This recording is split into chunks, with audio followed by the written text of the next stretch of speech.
Well, good morning. You know, it was an honor and a privilege to sit down with those three men yesterday morning to hear their stories and to get what their perspective is on this Veterans Day.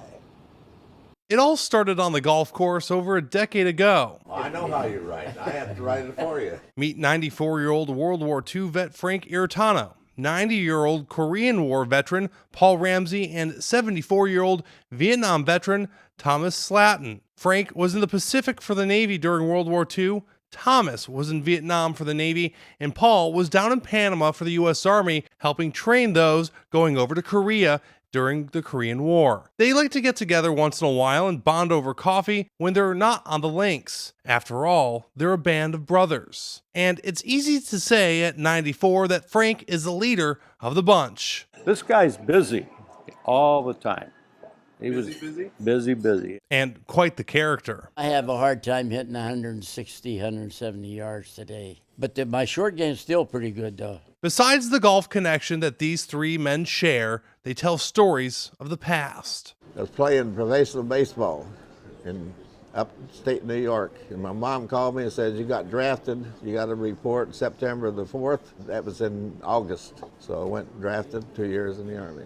Well, I landed at Tonsanut Air Base 1968 and went from there to the Annapolis Naval Barracks outside of Saigon. A war broke out on December the 7th. That's the day my brother went to the service. He was drafted before the war broke out. I can remember that day just like it was yesterday because I was 14 years old, I believe, then.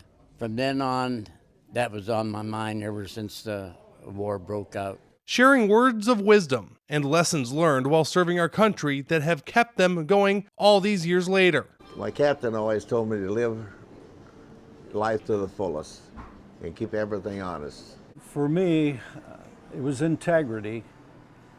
Whatever you told someone or whatever you did, make sure that it was correct. I try to make people relax and be happy.